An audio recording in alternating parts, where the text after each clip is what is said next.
Hello, everyone, and welcome to KHM Today, your weekly go-to resource for industry news and straight-up fun. I am your host, Carolyn Orff, and I am so excited to be here with you on the second day of June, the start of summer, and the beginning of Pride Month. We have so many great guests that will be joining us this month. We've got Europe Express, Disney. We have a board member from IGLTA. Matt's Compass, Sports Empire, and so much more. So next week, be sure to tune in because I will be coming to you live from Hilton La Romana, where I'll be escorting the KHM fam there. We have a great show this week as well with so many of our education team members. But before we go much further, let's get a check of the headlines with Chantel Nye from the education team. Welcome, Chantel.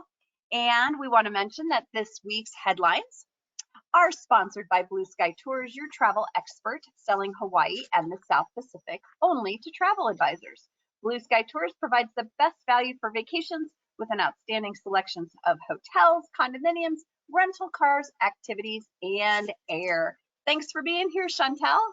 Thank you very much. How are you today? I am great. It's summer. Who can complain about that?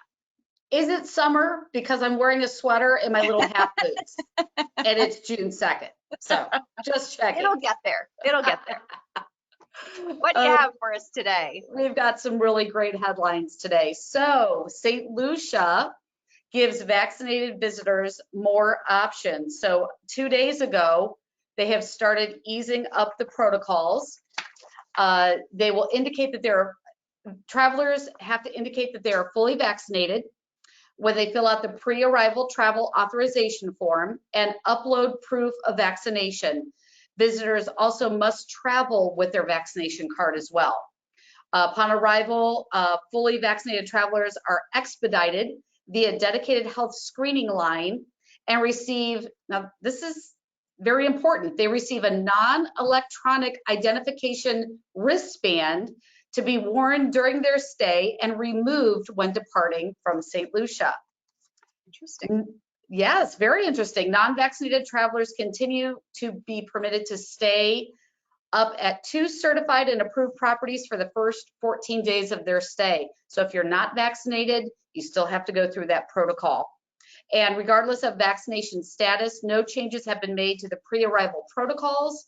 For travelers, all arrivals ages 5 and up must obtain a negative PCR test taken no more than 5 days before arrival, submit the online travel registration form, and adhere to safety protocols in place, including wearing a mask. So again, things are changing very fast. It's very important, keep up with each destination that you're looking for. That's a great point because I was looking at Bahamas today and we had the gals on from the tourism board just a couple weeks ago. The protocols have changed since they were on just a couple weeks ago. So hit those tourism boards because for vaccinated passengers, some things are changing. Yes, very, very important. And finally, Carolyn, does it seem like we've been talking about the Mardi Gras for 5 years? It really does. It does. We are so having Kelly feels that way too. I know. It is so exciting to know that it is scheduled to arrive in Port Canaveral Friday, June 4th. So everybody mark your calendar. The Mardi Gras has always been scheduled to home port in Port Canaveral, from where it will launch the 7-day Caribbean itineraries. They have not said when the ship will enter service, but they did say that Port Canaveral was one of the 3 ports from which the CDC approved plans for Carnival to operate. So cross our fingers, say a prayer, she's on her way. Love it. Oops. So if you can't keep track of all the airlines that we have right now, there's 2 more. There's 2 more. What's 2 more? So on May 27th, the new Breeze Airways started. So it's Breeze and Avelo Airlines. Basically, they are considered to be a low-cost carrier, probably like a Spirit, Frontier, Allegiant. So you're going to have to pay for your bags, pay for your seats, things like that. But Breeze will fly 39 routes this summer to 16 destinations with an emphasis on taking passengers in the eastern half of the country, Tampa, New Orleans, Charleston, Norfolk. Avelo will fly 11 routes between Burbank, California, and leisure destinations, mostly along the West Coast and into the Mountain West. However, Avelo might follow suit coming to the east. The carrier announced this month that its second base will be in New Haven, Connecticut, and they are likely to focus on the Sun Belt service because that's where a lot of people are traveling. So when you see Breeze and Avelo, it's not a drink, they're new airlines. And I know Bill was very excited to hear this. Ireland will welcome American tourists starting July 19th.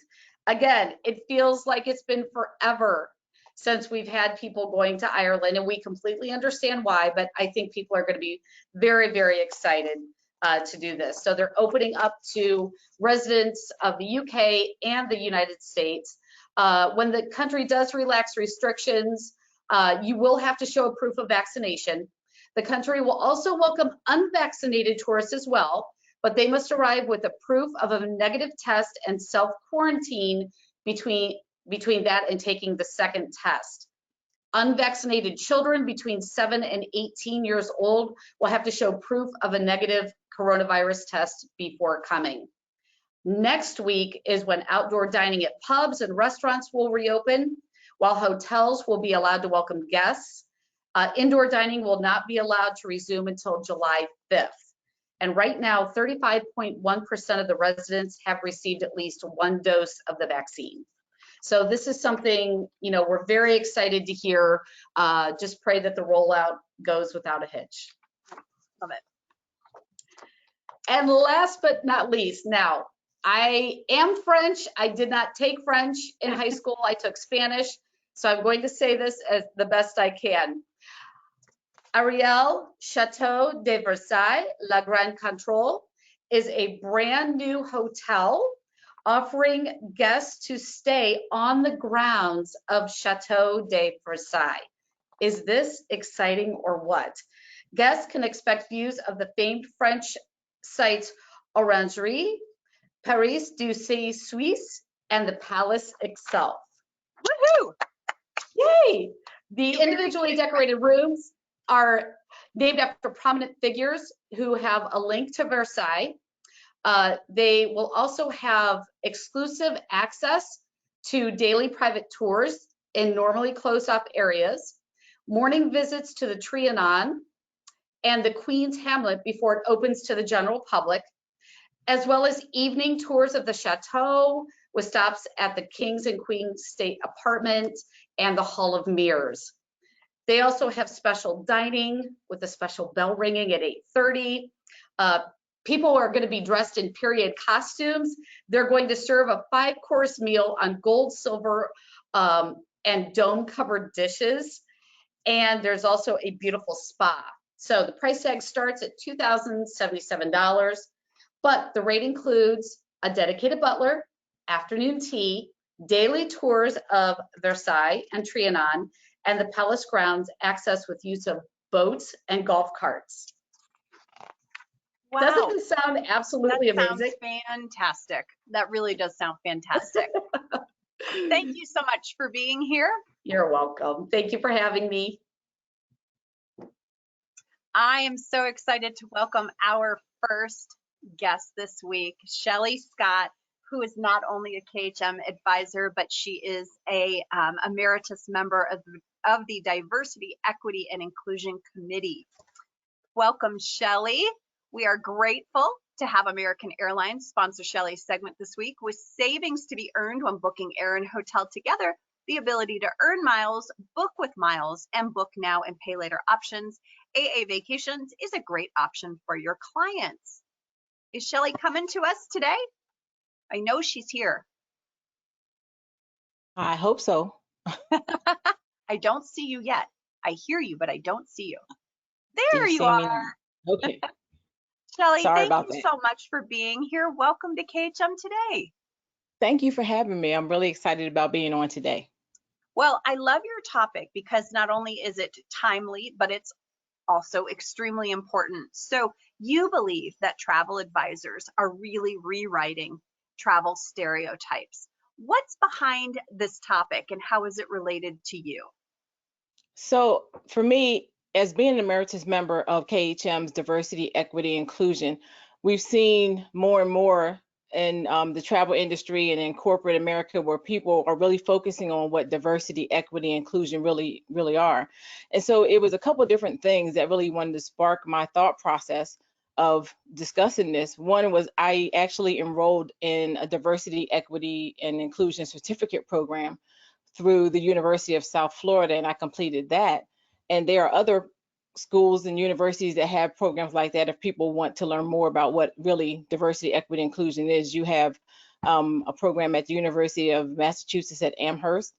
You have Villanova University and Cornell University. All of them offer a different type, in addition to the University of South Florida, about diversity, equity, inclusion, because it really does cover some things that you're not aware of until you take these classes. Some of the thought process that you were thinking, well, I don't think I have any biases, or I don't think I've done this. And when you take the course, you kind of realize sometimes we inadvertently have these. So it makes you kind of concentrate on correcting them. I think one thing that also triggered me was, well, two things. You and I have discussed one, but there have been other Facebook groups that I've been in where I've seen a lot of comments regarding physical limitations for clients.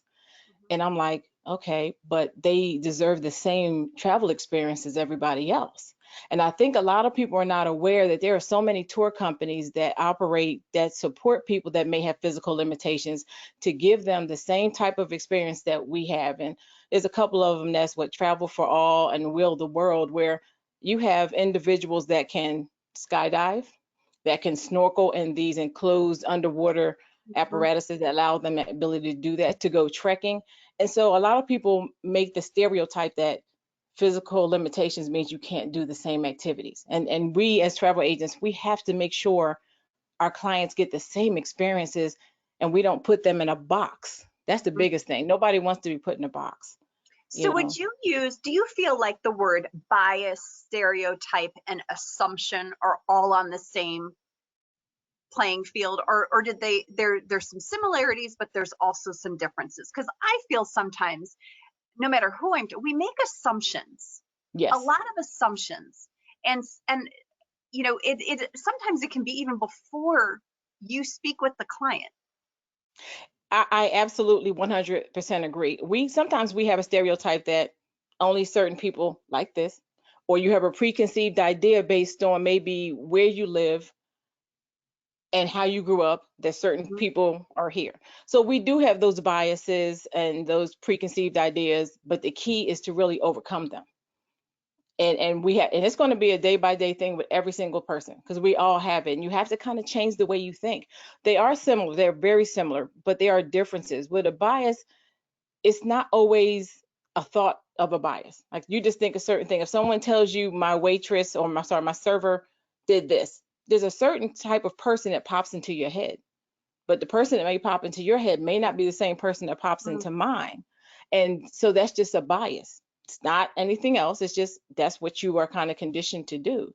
So we as travel agents have to make sure we are not putting any of our clients in that box based on a bias. You and I talked about the one discussion we had before I became a travel agent. I want to say it was back in 2002, 2003. I went to a travel agent and I wanted to go on a vacation with my friends. And I went to go into the woman's office and she was talking and she was really adamant about me going to Jamaica.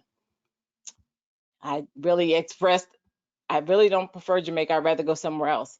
No, you'll love it. The food is great. The people are wonderful. Okay, that's nice. I really don't want to go to Jamaica. Trust me, you'll love it there. They have some great resorts. The water is really blue and the sands is really, white, soft sand. You'll enjoy it.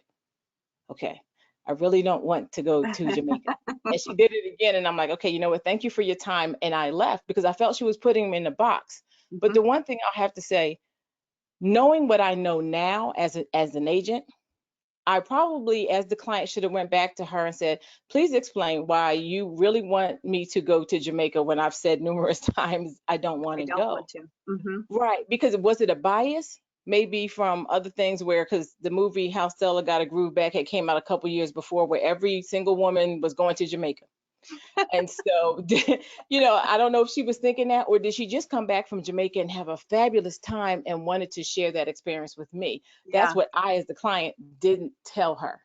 And Mhm. so I regret doing that. And so, those are things that we have to be aware of, and we have to listen to Right. our clients, not hear, but listen, because there is a distinct difference between the two.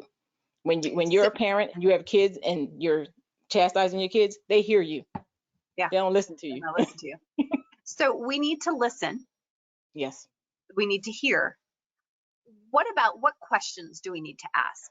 So I'm so glad you asked that. What I do is, if I'm able to meet with my clients face to face or even virtually, like we're having a conversation now, when we're having a discussion, I ask questions like, have you ever traveled before? And if you say yes, okay, where have you been? And you may say, okay, I've been to Greece, I've been to Venice. And what did you like about that trip? Better yet, what did you not like about that trip and why?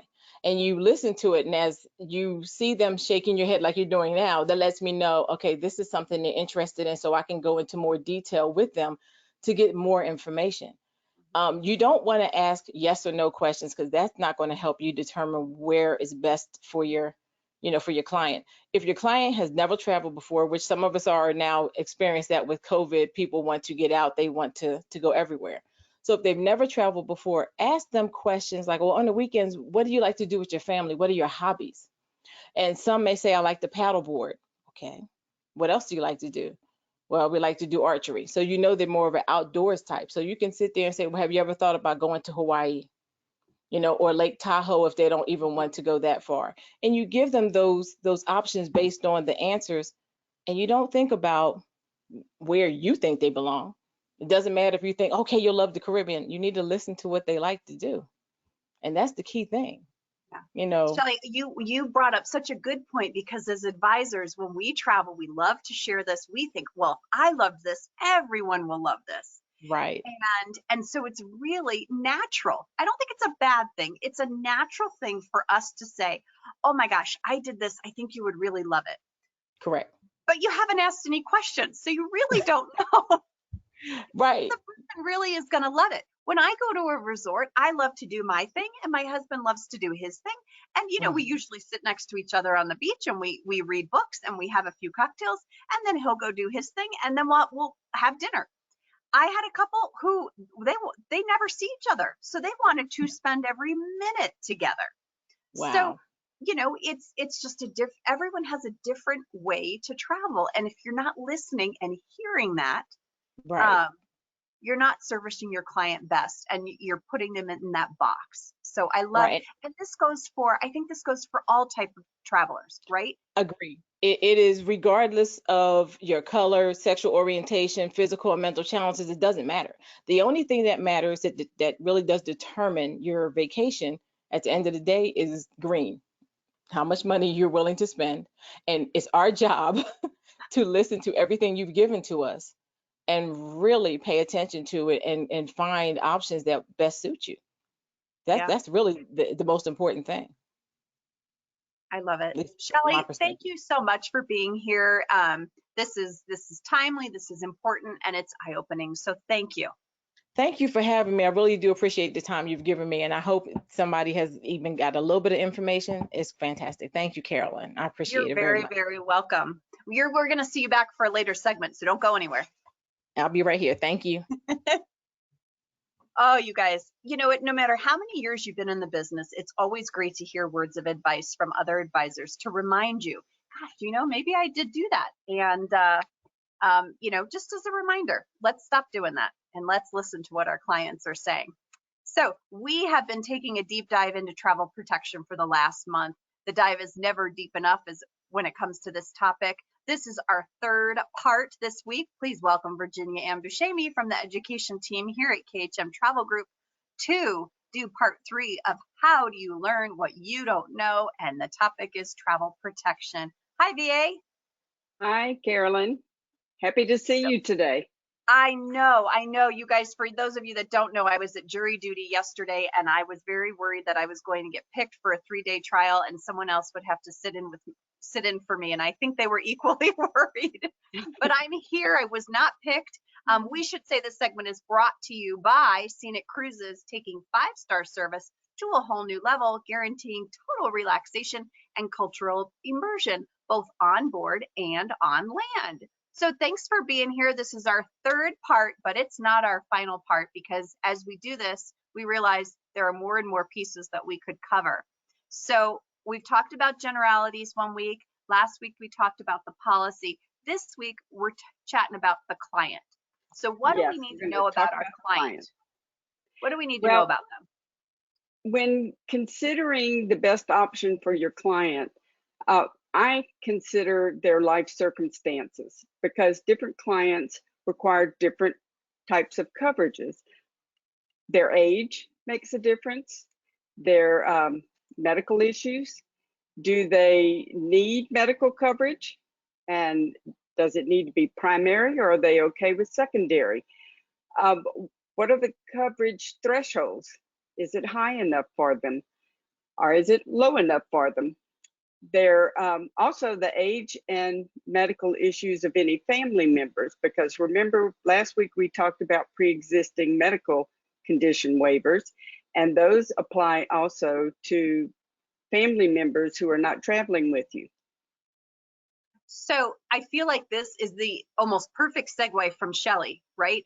That we need to ask the questions, listen to the answers, really hear what they're saying, so we can determine what is best to offer. Yes, I know you don't want to ask people, how their health is, or do they have any issues, but I know with my clients, we end up talking a lot, and I seem to hear about these things, especially if they have concerns. So I know one thing: if they're older, if they're 65 or older, they're on Medicare. Medicare isn't any good for anybody outside the US. So they're going to need medical coverage. And then it's almost a question of, well, how much? Because almost all of my clients who are 65 or older are looking for that medical coverage. And sometimes the supplier-based options don't have medical coverage, or it's a very low amount. Okay. And if we're going domestic versus international, do we have a different consideration there? Very different consideration. Whenever we're looking at domestic, most people's travel insurance, or not travel insurance, healthcare insurance will cover them in the country. So they're not as concerned. But what about if they have a regional HMO? Maybe they don't have as good a coverage once they go outside of that region, and they will be looking for some medical coverage. And a lot of people don't think about this because, what's going to happen? I'm healthy. We're not going to have any problems. Well, accidents happen. Right. And don't we know that? You never know when someone may get sick, when someone at home may get sick and you need to come back. So there are a lot of things that can happen over the course of the trip. So at the end of the day, we really need to be listening, be asking the questions, be offering maybe even two products, right? You're talking to the supplier, you're giving a third party, not making assumptions. No, don't make assumptions. And I think if we've learned anything over the last year, it's whatever's easiest might not be the best. Right. I have had occasions where I talk to them about the supplier based, and I talk to them about third party, and the third party cost more, but they ended up going with the third party because of the medical coverage. So you really have to, what we talked about the very first session, you have to read, because you have to look at that supplier base and what does it cover, and is this going to be adequate for this client? Again, it's the right coverage with the right policy for the right client. Perfect. BA, thanks for this great information. You're going to be back another week to close it out, we think, unless we come up with something else. But as a reminder, all suppliers that offer travel protection do have great education to help you understand this better. So be sure to visit those supplier websites for more information and education. So thanks so much. And don't be afraid to call and ask questions. And don't be afraid to get on a three-way call with your client as well, so that you make sure you're hearing what they're hearing, and that you're not playing that game of telephone where they think they've been told this, but that's not really what's being said. So don't be afraid of those conversations. Thank you so much. Thanks. We'll see you in a little bit for another segment. You guys, there aren't many opportunities in life where you get to talk to someone who actually is at an airport and has an opportunity to make a difference in your guest experience. I'm so excited to welcome our next guest, Christopher Birch, who is the Director of Guest Services for San Francisco International Airport, a home airport of mine during college, termed SFO by all of us. So thanks for being here. Hi, Carolyn. Thanks for the invitation. So I just am fascinated, to be honest with you, by your job, because I think we don't have an opportunity really to get that behind the scenes look at really what's going on and what's important. Airports don't seem to be anymore just places to grab a flight. It's so much more than that. So what does being Director of Guest Services look like? You know, to me, it is really an advocacy role. Airports have changed over the last couple of decades in terms of, the airlines have pulled back services. Maybe the first person that you might see at an airport used to be the person at the ticket counter, where you might get a lot of the information that you need about the airport. That's changed quite a bit. I think that sometimes your first interaction with a carrier person might be at the boarding gate or even on the plane sometimes. So airports had to step in and represent themselves and advocate on behalf of customers to make sure that they had a good experience. And that's really been a development over the last couple of years. So the role, I think, at most airports is still very much a traditional customer service role, where you're answering questions and complaints and so forth. But because of the numerous feedback loops and your opportunity to understand and empathize with a customer, what they're going through at the airport, the role has really transformed into an advocacy one, where you're working with the subject matter experts around design and technology, around concessions, around wayfinding, to try to get the customer's needs best represented in those areas, and those really are the most important experiences at the airport. So it's a little bit of a user experience. People use airports the way they use technology. So it's the role is, I think, really mostly about making sure that airports design experiences and design facilities that work for customers, however they want to use them. Mm-hmm. And so how do you measure the guest experience? So a lot of different channels. Social media has become a good way to understand in the moment how people are feeling about experiences. Instant feedback technology, a traditional customer service portal, so a way to talk to customers. So sort of the shorter loops where you can really understand what's happening right now and address issues that you need to, and then look for trends in those. But surveying is a big part of what we do to make sure that we're in touch with what customers, what they want, how that changes over time, what your customers are like demographically, so that you can build the best experiences. But it's really a combination of all of those things, but they all lead to making better longer term decisions, especially because we're all in a building era right now. We're still designing and building new facilities, so you want to build in as much ease and innovation and technology, I think, as you can, and then get feedback on those on an ongoing basis to make whatever changes that you need to. So I feel like almost like, years ago, cruise ships were just a ship, right? That took you from destination to destination. And now the ship is a destination in itself. And I feel like airports are becoming that way as well, that you get there, you have to be there early for your flight because of security and all of the extra protocols. So you need to have something to do once you're there and you're waiting, or you're there through a connection and you're waiting. So what does that look like in these meetings where you're trying to figure out, it's got to be more than just food venues. What are some of the creative things that specifically SFO is looking to do to entertain? Because we have to be entertained all the time. We do, and certainly a lot of folks like to entertain themselves. They bring with them what they need. We created an initiative just in March of last year called the Quiet Terminal Initiative. What we endeavored to do was to remove virtually all of the noise, the unnecessary noise, we'll say, that you hear around the airport. There are a lot of announcements depending on where you are and where you're seated. They're no relevance to you. So we work with carriers, where we work with our partners, disabled some of that technology entirely. In some places, we created new protocols to make sure that announcements went only where they needed to be.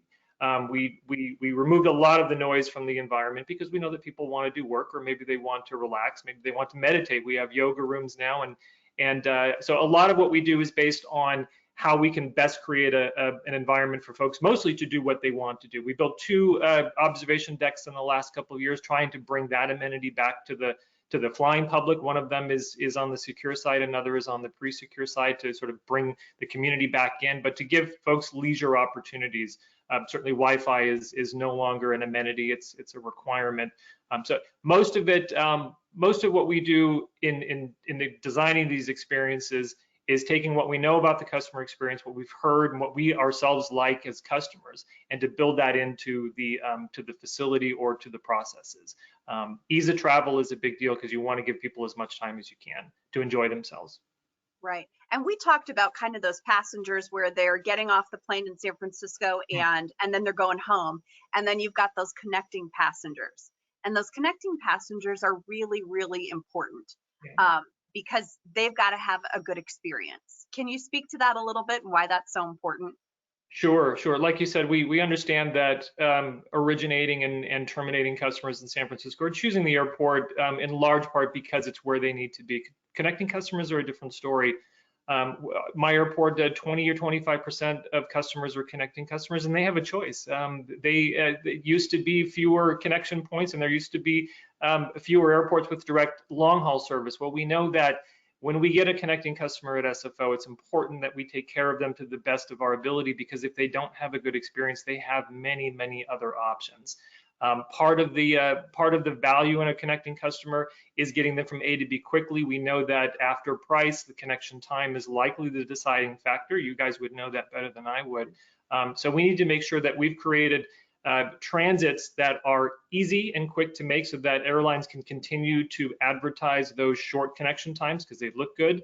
And we want to make sure that we're instilling confidence, good wayfinding, grab and go along the way if necessary, and keeping airlines, to the extent that we can, collected in their alliances so that those connection distances and times are as short as possible, and then help along the way wherever it's necessary.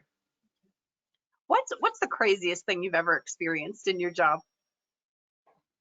We don't have enough time on your show to talk about the craziest thing. I'm sometimes amazed at the level of unpreparedness that some folks find themselves in, and asking for some very, very customized services to rectify that. We'll say certain things left in baggage that need to come back, things like that.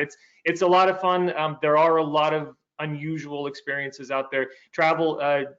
Not everybody travels for a good reason. Sometimes the stresses are very high, so that forgetfulness can lead to some crazy stuff. Yeah, I actually took someone else's luggage off the airplane one day, and heard my name in the terminal. It was not a quiet terminal, but clearly my head was somewhere else that I'd ever done that before. It was just bizarre, but thankfully I was able to return their luggage and get my correct luggage before I got too far. So I understand that concept. Let's talk a little bit about the hotline that you guys have, because one of your roles is you've got some folks that answer a hotline that really answers a lot of these travel questions, and there are so many right now. So what does that look like, and where are you guys getting your information? Because this might help our advisors. Sure. With searching for information on their own. Right. So a variety of sources. When Hawaii opened up in October, that's when we started our hotline. We went out and we advertised a 24-hour line for folks to call us. regarding COVID questions, whatever they were, we do our best for them.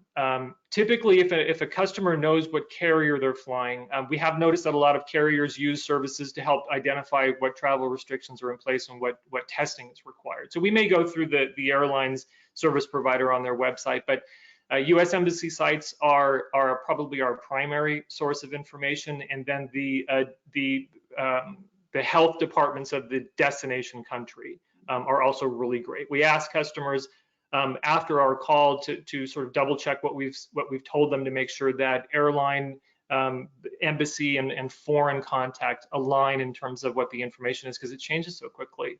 But that's been a great opportunity so that's who we're usually using. We do take the opportunity also when we can to let customers know what the local situation is like, whether masks and distancing are required at the destination, what infection testing rates are like there too. Not everybody is traveling to visit friends and relatives. A lot of people are traveling for tourism purposes too. So it feels like the kind thing to do to make sure that's an option. That's something that they should be looking for. Not everybody's thinking about the destination country situation. Right. Yeah, been a really, really successful, great way for an airport to engage with customers in a way that they normally wouldn't. I think we're probably at 18,000 calls since the middle of October. So really great outreach from the airport to the customer, and because we want people to be educated when they show up. Right. We don't Right. last disasters and forgotten tests and so forth. And finally, before I let you go, you had the opportunity to be in, I don't know, 5 airports in the last few days. Yeah. Why aren't airport to airport protocols the same? Why do sometimes they look a little different? I mean, we know it with countries. Whereas, in the US, you might not need to take off your shoes. And then in other countries, it doesn't matter what's in your bag, it's going through. But from state to state, you'd think there would be a more standard way to operate. I think so. I think there's a couple of reasons. One is a local situation. We've mentioned before that the slower recovery at SFO is in large part due to the way that the local population feels about COVID and feels about traveling. So I think an airport, no matter where you are, in some way, the level of detail is going to reflect what the local population feels about the situation. Back in June of last year, we started our first series of surveys to try to understand what the population here locally valued, and they told us masks, distancing, hand sanitation, and communication. Those were the 4 things. So those are the 4 things that we focused on throughout. We kept going back to make sure that those were still the priorities and to gauge how we were doing with those items.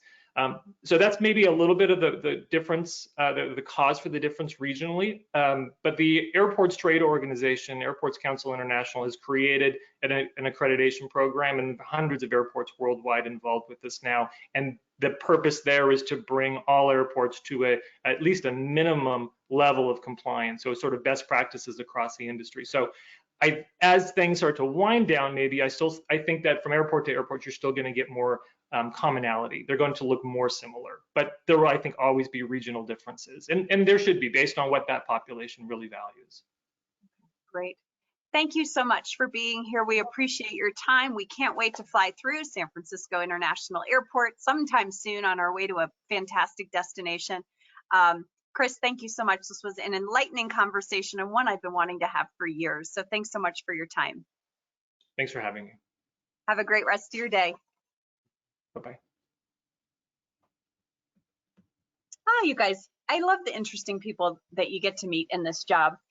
Our next segment, I love because it gives us an opportunity to hear about how tricky situations and how some of our expert agents would handle them. And I love this because we get a lot of these from Facebook. So thanks to all of you that put your stories out there and ask for advice. So here to help us with this segment are Bill Coyle from the education team, our Director of Education and Programs, Chantel Nye, Virginia Ambushemi, and Shelly's back. So what would Chantel, VA, Shelly, and Bill do today? Hi, guys. Hey, Carolyn. And we should say this segment is sponsored by Disney Destinations, celebrating the opening of the Avengers campus at Disneyland this week, along with the 50th anniversary of Walt Disney World in October. There is so much to smile about when it comes to Disney Destinations. So We got some tricky situations. We're going to see what you guys think and how you'd handle them. My answer may not be Disney oriented. That's okay. That's Okay, good. okay. So, okay, Bill, this one's to you first. A Oh, client gosh. arrives to the hotel, and after one night, they reach out and let you know they are very unhappy with the accommodations and would like to move hotels. What are the appropriate questions and steps to take to remedy the situation? So I'm a skeptical guy, right? Like I've heard stories for the last 30 years that just don't jive. So it's really digging deep into the root of what the issue is, right? Is it room? Is it temperature, air conditioning? Is it cleanliness? Is it some? Chantel knows that I have this saying that says, don't call me if your bed's not made, call me if you don't have a bed. So it's this idea that says we really have to root through the problem. And one of the things I like is to let them have an overnight experience first of all. Like sometimes they call you on the day of arrival and say that they're not happy. And really it boils down to other reasons. And let me just give you a couple examples of the things that have happened in the past before I go into the questions. I'll never forget the one where the bride showed up at the Ochi just after Sandals Ochi was open and said there's blood splattered all over the ceiling. I'm like, oh, there's blood splattered all over your ceiling. Like the hotel was just redone. And it boiled down to letting her sleep through the night, get over she was drinking a little bit, I think, on the flight and that day. And then the next day it was the fact that she missed her son. She just had her wedding, she missed her son, and she was upset, but she made it through the rest of the trip. So it really boils down to those questions of what's going on, tell me exactly what happened. Have you already been to the front desk? Have you spoke to the supervisor, a manager, someone there who can help you through this situation? Because I think we need to put that on them, right? We can't just, as travel agents, get on the 1-800 number, go to Facebook, start to freak out and contact Bill and Chantel and everyone at KHM and everyone else. I think that that's something we don't do. We take a step back. We let that person, that couple, go through the series of making sure that they're doing work on their behalf at the resort. If it's still not working out, obviously we're contacting the resort, we're contacting the DMC, right? Because that's why they have DMCs, those destination management company representatives in those hotels, in those lobbies to say, look, I'm really having a problem, can you help me? They're the ones that are gonna help you get moved, right? Sometimes it's day of call, a day of travel call, but most of the time it's that in-destination person that's gonna help you. But we have to get down to the crux of the problem. I believe that that's most critical. There's always a question behind the question when it comes to this, and we have to find out exactly what that is before we react to the situation. Don't you guys feel like Shelley's segment almost like is overflowing into every single piece of this show? Listen and hear and ask the questions, right? It is so natural when someone calls you while they're in destination to like start to hyperventilate. Yes. And like, okay, I gotta fix this, I gotta fix this, and I gotta fix it quickly. And you're so busy thinking about how to fix it that you're not actually listening or hearing what the client is saying. That is so critical. I love that. Take a deep breath. I did want to say one other thing, that if it does boil down to a problem, there should be an incident report filled out. We need to be sure to fill out the incident report. Do that with the management, make sure it's signed by both people so that there's proof of what the incident is and what the situation is. Bugs can be fixed, you know, spiders, ants, whatever the cases can be fixed. But if there's broken glass, if someone got injured, if there's something severe about that room, mold or whatever, we need to make sure that there's an incident report. Mm-hmm. And there is the during travel number on your document. So if it is something that can't be remedied, then we look to that tour operator during travel number to help us come up with a solution. Awesome. I love that idea. All right, Chantal, you ready? Uh-oh. Okay. So this happened recently, so I'm interested to see if you'd respond the same way. A friend of a client reaches out to you for guidance on their trip you have not booked. They are asking questions about the hotel as well as requirements to get into the country. How do you handle this? I'm actually going through this right now. Well, first off, if this is a friend of a past client of yours, I want to keep the rapport with that past client.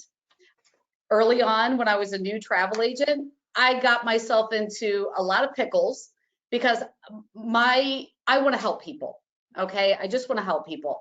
And I would get myself into situations where I was probably divulging way too much information to people who weren't even coming to me to book travel. So as I've matured in the 15 years that I've been doing this and had confidence, as Bill has taught me, I think there's a way to set boundaries, but still be able to help people. Because again, you don't want to ruin the rapport with your past client. They're telling them to call you. Now, there may be a reason why this person didn't book through you. Maybe they had miles. Maybe it was a gift from someone. I think there's a healthy way to give a little bit of information and let them know that in the future you would love to work on their next trip with them. Instead of giving everything away and not getting anything in return. You still want to prove your value as a travel agent. They're coming to you for that reason. So sometimes my heart is very, very big. Most of the time. Most of the time. All of the time. Does that make All sense? of the time. That's a really good answer. Give a little bit to appease, but don't give the whole shop away. Yeah. I love that. All right, Via, you ready? Oh, I guess so. So a client calls you late in the evening. They've had a medical event in Mexico and need your assistance. What do you do? Okay. Well, the first thing I'm going to do is ask them if they're in a safe place and if they're getting assistance. Because a lot of times you know where they are because they'll say, I'm at the hospital in wherever. And so they're in the hospital. But I'm still going to ask just to make sure that they're getting that they are somewhere safe. Then I'm going to ask, have you contacted the DMC for your tour company? Because I've had an accident in Mexico, and I'll tell you, the DMC person was the one who took me to the hospital. And they stayed with me every step of the way, and they actually were an interpreter in the operating room while they were working on me. So I was thankful for that person. If they're on an escorted tour, I'm going to ask, have you talked to your tour director? Because again, that tour director is going to be the person who's going to be telling you who to call, where to go, and those type of things that you need to know. Wow. I'm going to ask them if they have the contact number for their travel protection provider. Mhm. That's a number that is especially third party. It's on your policy information. And I've started making sure that my clients have that number before they leave, because I'd really rather them call that travel protection company first and start that ball rolling. And then if I need to get in and assist, I'll do that. But that's not something that I can do because they're going to ask a lot of questions that I'm not going to be able to answer. It's important to know that in your policy information, it's usually an 800 number. If you're out of country, that 800 number is not going to work. And I learned this the hard way too, because when I was bleeding that time, I was trying to call the 800 number and the call wasn't going through, and I couldn't figure out why. In your third party information, it will say, call collect to this number. And so that's the number that you want to make sure that the client has. Third party, especially travel protection providers, have medical advocates. So when you call and contact them, they're going to be able to help you get the care that you need in the best place to get that care wherever you are. Mm-hmm. So it's important to know that those people are there for you, and you need to use them. Your clients need to use them. And then as the event unfolds, I'm going to ask, is there anything I can do for you? Do we need flights changed? Do you need extra hotel nights, any of those type of things, all those details that I can take off of that client's plate and take care of for them as a service. I also love the idea of setting up that time to reconnect. So I'm going to call you in 1 hour. If you don't answer, would you please return my call? I don't care what time of day it is. I would like just to know how things are progressing. Just to keep those touch points to make sure that they know that you are there and ready to assist. Well, that's great information. And you guys, I think that the long and the short, and I don't know if you guys do this, is if I know I'm going to be out and I've got people traveling, I keep everything in my phone. I take a picture of the documents. I make sure I have those numbers, because there's nothing worse than being out at a restaurant and not having those phone numbers and you're trying to find them. And so I've gotten really good at kind of this is what I need to take with me if I'm going to be out and about while I've got clients traveling. Yep. So You're right, Carolyn. Yeah. All right, Shelly, you ready? Yes, ma'am, I'm ready. All right, this is a hard one for me because I don't like asking for feedback because of this. So a client comes back after travel, you reach out for feedback and they share with you just a long list of things that they didn't like. At the end of the conversation, you know they didn't have a good experience. So what words do you use to pacify the situation and hopefully hold on to future business? You just have a bad connection on your cell phone. And see, and then they would end up calling Bill. I actually had this to a client. She went to Sydney, Australia, and Melbourne. And so when she came back, she told me a list of things, and I'm sitting there like, oh my gosh. And I said, well, why didn't you call me or text me while you were, right there? I didn't want to bother you. Okay. So I had to tell her, listen, from start to finish, I am with you through everything. I don't care what time it is. I don't care what the issue is. You need to get hold of me. She tried to resolve them on her own. And there were two key issues. One was the transfer company never showed up in Sydney to get them. And just as, Virginia said, the number they give you for during travel, she's in Sydney. It doesn't work. So she ended up paying for a taxi, which was significant, to go from Sydney Airport to her hotel. And so she gave me the information. The second part was when she was on the second half of her trip going to Melbourne, during one of the tours that was booked through a third-party tour operator, there was an altercation between the tour guide and one of the people on the tour, where the tour guide abruptly stopped the tour, dropped everybody off, and they had to go back to the origination point on their own and didn't finish the tour. So I was like, okay. Okay. And I was like, that one's new.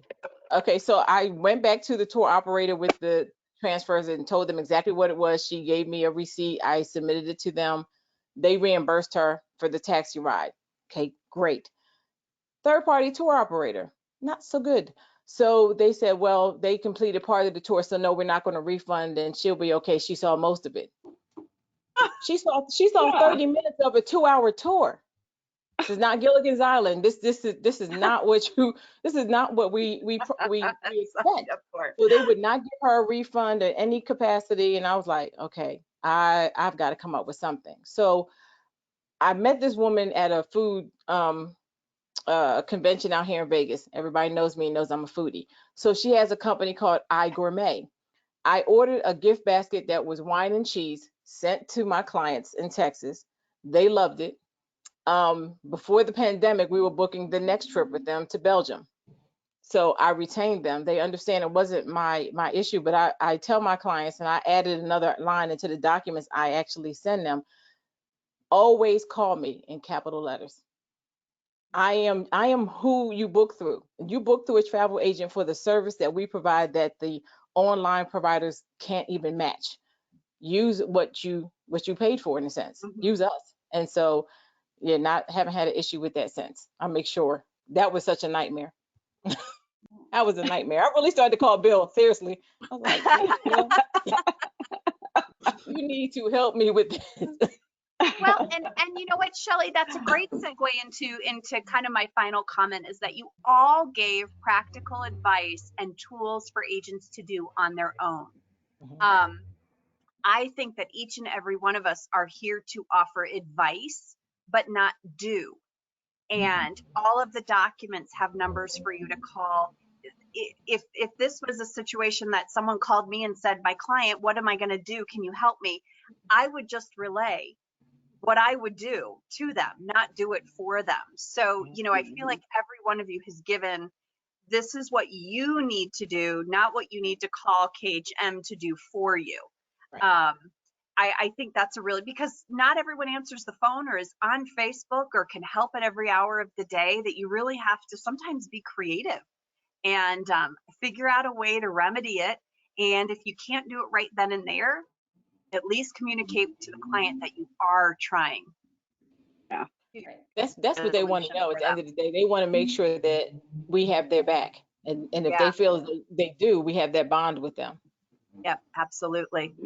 Oh, Carolyn, I just wanted to add, I've also had a situation where they come home, same as Shelley, and what I will do is I will listen to what they have to say, and then I will say, can you send me an email with everything that you just told me?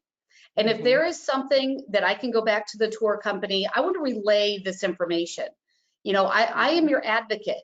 I'm on call 24. I tell my clients the same thing, Shelley. I'm on call 24/7 when you're traveling. Right. Send me an email. Let me contact the tour company. I never make promises. Oh, I'm going to get money back. Oh, I'm going to do this. Let me relay this back to the tour company, because you know what? I have a relationship with them. They need to know that something fell through the cracks and how unhappy you were. And that all your clients want to hear is that you're, again, Shelley, you're listening. Someone cares. And whether or not we can get anything back from the tour operator or whatever, it might be a $50 voucher for another trip or whatever, they will be grateful just that you took that extra step to work on their behalf. Correct. Agree Absolutely. wholeheartedly. You And guys, if all else fails, we'll give them Bill's credit card and we'll be fine. That's right. We're just going to go on a trip with them. It's the best way. that's the best way. Just handle it. Oh, I love it. Great advice from some great travel advisors. Thank you all for being here and participating. VA, get to the airport so you don't get stuck in security. On my way. Bye. Bye, guys. Bill, I hope you'll stay here because Bill Coyle, our Director of Education and Programs here at KHM Travel Group, spent what looked like the most incredible time in Italy and just returned home last week. Bill is here to give us some inside look at his incredible journey. So thanks for being here today. Thank you, Carolyn. I hope not to get too emotional during this segment because it was an emotional time for us. I'll never forget the Zoom call we had about, probably 3 weeks before we departed. And the travel agents, there they all are. There they all are. Yes. We just started off by almost falling into tears that this is actually happening. I mean, for the few months that we had planned it was all, skeptical. Is this actually going to happen? And then I think God just had his way with us because as the time went by, we kept hearing from our local DMC, Lucia, one of our now suppliers, things are gonna work. They're gonna work. We're making sure that they're gonna happen. And we kept hearing these dates roll out, the May 1st date, the May 15th date. And Carolyn, it happened. Like, it was just amazing how those particular things happened. And it was a whole lot of forms to fill out from the beginning and making sure that we were, sticking with the Ministry of Tourism's regulations for us and that we were going to be in the bubble the entire time. We had to take our test in our hometown before we got to the Atlanta airport, take another test in the Atlanta airport, and then of course a test in the Rome airport before we were released into our bubble, into our vehicles for the next 8 days. But I'll say this, I don't want to get too deep into the weeds about the practicality of the trip because it did go smoothly. Everything went really, really smoothly. And it was because we were fortunate to have Emily as a person who had already been there. Emily Bookie, one of our agents, has residency both in the US and in citizenship in Italy. So she had been there for 15 days before we got there. So she's creating the the prognosis of how it was going to look when we arrived. And then we had Luca, the local DMC now, giving us information. So it kind of rode us through the entire way. But upon arrival, Carolyn, you can just imagine what it felt like. The airport in Rome was empty, right? And here come, well, let me just go back to the flight. We're on the flight, and all of a sudden, all these students coming on. Texas Christian University has their 5-week program that was starting with the day that we arrived for American University. So it was really, really cool to be there. So out of a 320 passenger plane, there was maybe 50 of us, maybe 60 on that plane. So it was an amazing experience because all of us just went and took a row and fell asleep for a while back there, except for those that were in first class. And I was not. But upon arrival, the airport was very, very quiet. We made it through the customs. We made it through the testing very easily. Luke was waiting right outside for us. So we started our experience by starting to have coffee in a little cafe, but then we saw the Coliseum. And as we kept going, we're like, this is Italy. Like, we just felt like, oh my gosh, we're home again, for some of us. And some of us, it was the first time. But we noticed that as we were rolling through Rome and then into the Tuscan region, things were opening up. Like, we got into San Gimignano, and stores were just opening that day. So we were like first visitors to that store in 14 or 15 months. They were literally dusting things off and welcoming us in. And of course, we were spending our euros there. So it really worked out well. But I can't say enough about the word I want to use for this, Carolyn, is inspirational. It was this idea that it was inspirational for us to see the resiliency of the Italian people, right? From what we thought they were going through a year ago, what we know that they were going through a year ago, to where they are now, and how much they adapted to this bad situation that they were in. And they were inspired by Americans being there on their turf for the first time in 12 to 14 months. And one of the circumstances were, I think on that Friday, I'd been to the Vatican a few times, so the other agents wanted to go to the Vatican. Private tour that Luca arranged for us to be in the Vatican. We were the only people in there, so they were the only people in there. When they came out into St. Peter's Square, there was these people that were there on the square just maybe hanging around, and they wanted to take pictures because they hadn't seen any Americans in almost a year and a half. So it was just, it's heart-wrenching. Bill, do you feel like it is that we should be selling this right now, or is it still a little early for our clients that I could go there because I would have really managed expectations? But as much as I would try to set my clients up for that, there might be some level of disappointment there. Yeah, I agree with that, and I understand where you're going with that. I think we felt a little extra special because we had Luca and Manny, our guide, tours, and drivers. But I'll say that we were seeing other citizens of the EU there feeling very, very comfortable, right? As long as you were wearing your mask and you were following the guidelines, there was no hardcore feeling like, if you don't do this, we're going to take you to jail or whatever the case was. So I think that one of the things that we kept saying as agents was, we'll never have this experience again, because it's always wall to wall at Spanish Steps, Coliseum, everywhere that we were. We didn't have that. Even at Trevi Fountain, we didn't have that. We were able to walk in and get gelato within 2 seconds. But I understand what you're saying, and I would agree that booking it now for travel in the near future is fine. I don't think we should wait a year. I really think that they should be fine for late summer and early fall. And the reason I say this is because as we are traveling, we are seeing more and more people coming in, right? So by the time we left last Thursday, the airport was much more full than the Thursday before when we had arrived. So we're going to start to see it get back to normal really, really quick. You can see in the pictures, well, I don't have the best pictures of Rome, but in Rome, it wasn't busy at all, right? But we started to see that because our last day was in Rome as well. We started to see, oh my gosh, there's more and more people coming into Rome as we were departing. So I like your question. I like where it's going. I don't think that they would feel any differently, except that there might be some places that are not open or fully operational yet. That's correct. Okay. So we do have a question. Were COVID tests included, or what were the costs of testing?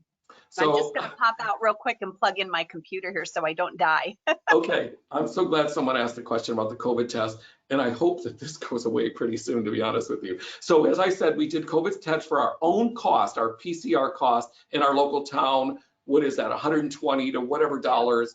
I want to tell you about my experience at the local CVS where they almost had to call the police on me to get me out of there. But I won't go into that too far. So I did my test at the Cleveland airport. It was a little bit more money. The test at Atlanta and at Rome were included. We didn't have to pay additional for those tests. But then the PCR test prior to returning to the Rome airport, we had to pay for. But let me explain.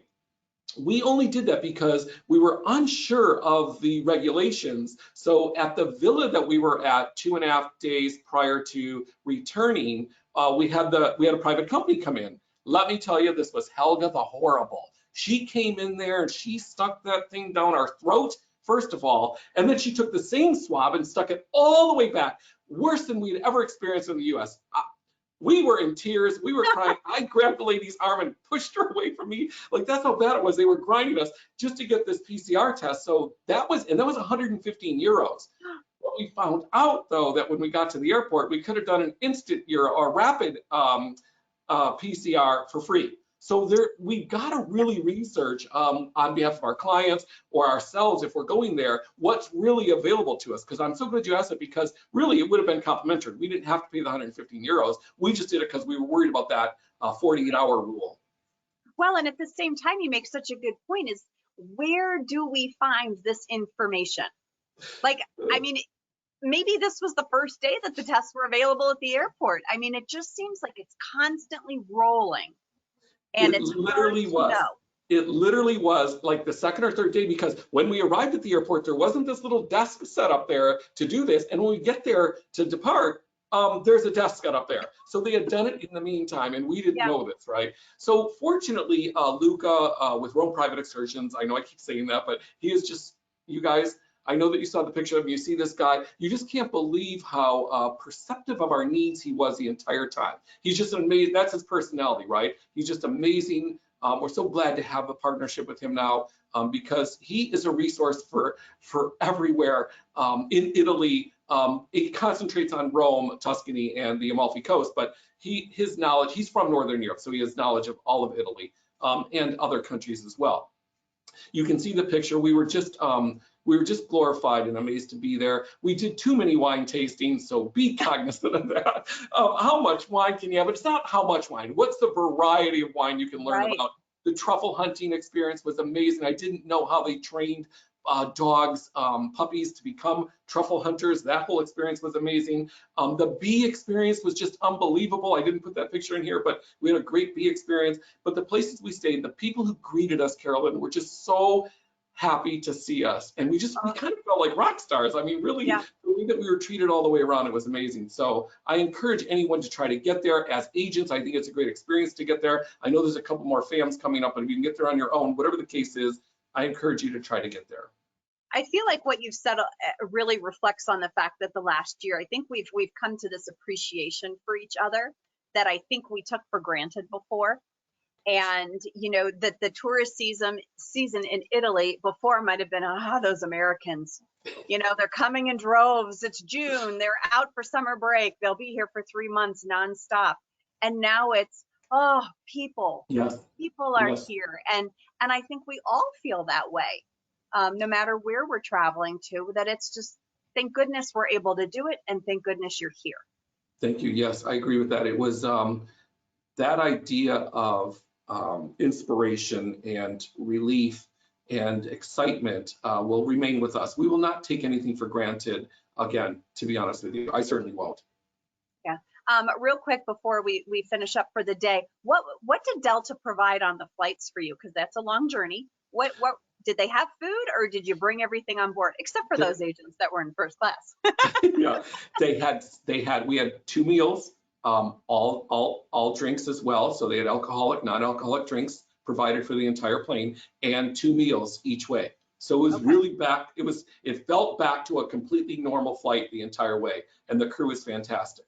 But 50 people, oh my gosh, that sounds amazing. Yeah, it was sad but amazing. That's true. And you know, one other thing is, ironically, on the day that we arrived, Emily had made reservations for us at a couple of restaurants in Trastevere for our evenings. And the day we arrived was the day they changed the curfew from 10 p.m. to 11 p.m. So that worked out really well for us. You know, we get back to the hotel at 11. There wasn't really, you didn't notice anyone that was going to be lurking around the corner watching out for you, but just everyone was following the rules. And you got back to your hotel or wherever you were staying by 11 o'clock. Well, Bill, we're so glad to have you back, but it truly was inspiring to watch your pictures and all the other agents that were with you. I hope that we can have Luca on the show so he can talk a little bit more about what's going on there and what he's seeing and experiencing, and even what he's able to offer to our agents. Yes. I just think that this is a truly special kind of DMC on the ground, and to be able to have that personal connection, it's what all of our clients are looking for. From now on, everyone wants peace of mind when they're traveling and that little bit of a personal touch. So it sounds like he provides that tenfold. Absolutely. Everyone's going to love him. Awesome. Bill, thanks for being here. So good to see you. Thanks for having me, Carolyn. All right, you guys, it has been a great show. Thank you to all of our guests today. As a reminder, these shows are posted in YouTube on Thursday afternoons. So if you want to watch them again, they will be there. Also, we have a new website, khmtoday.com. So you can click on the shows there. You also see the KHM at Home segments from that page as well. So thank you to our show sponsor, Apple Leisure Group Vacations, along with each segment sponsor this week. Be sure to tune in next week when we come live from Hilton La Romana. And guess what, you guys? We'll be celebrating Donald Duck's birthday. Yes, it is next Wednesday. We'll be celebrating with Eva Garfield from Disney Destinations. So I look forward to seeing you all live, hopefully from the beach and not my hotel room. All right, have a great day, everyone. Enjoy the weather.